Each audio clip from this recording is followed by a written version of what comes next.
toujours été raffinés, les Français. Ils ont fait une belle chose, la Révolution, effectivement, qui donnait les droits citoyens à tous. Puis après, ils ont basculé dans la dictature. Il y a eu la terreur, ils ont inventé le terrorisme. Quoique la Révolution a fini en... Oui, c'est pour ça que je dis qu'au début, l'idée était belle, puis après, ça a basculé dans la terreur. Donc, ils ont inventé le terrorisme. Après, ils ont basculé dans le plus atroce dictateur d'Europe, avant Adolf Hitler, on peut le dire, qui adore inspirer Hitler. Il faut savoir qu'Hitler était adorateur de Napoléon. Donc, Napoléon qui a engendré des guerres à n'en plus finir, qui a massacré des populations entières. Et cet homme n'avait pas de principe humain, contrairement à... Il n'y a que la France qui aime Napoléon, il faut être très clair.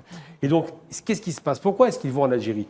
Pas seulement parce qu'il y a des problèmes économiques. Ils ont perdu face aux Allemands, Napoléon évidemment. Ils ont une dette de guerre. Et il faut voler l'argent, l'or qui est à Alger, pour payer l'Allemagne. C'est pour ça qu'ils font la guerre. Et à côté de ça, ils avaient une dette auprès de l'Algérie de blé. Tout à fait. Donc non seulement ils devaient de l'argent aux Algériens, mais en plus ils devaient leur voler de l'argent. Donc ça commence par ça au départ. Il n'y avait pas de volonté coloniale. Mais il y a l'autre aspect qu'on n'oublie pas. Et c'est important de le rappeler. Pourquoi une telle barbarie?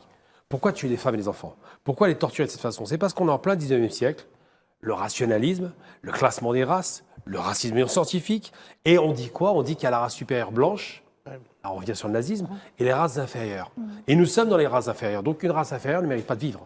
Et donc à partir du moment où on n'est même pas chrétien, qu'on n'est même pas des hommes, puisqu'on est des hommes colorés, eh bien on peut les tuer à satiété. Et les Français s'en donnent à cœur joie, je parle de l'armée évidemment.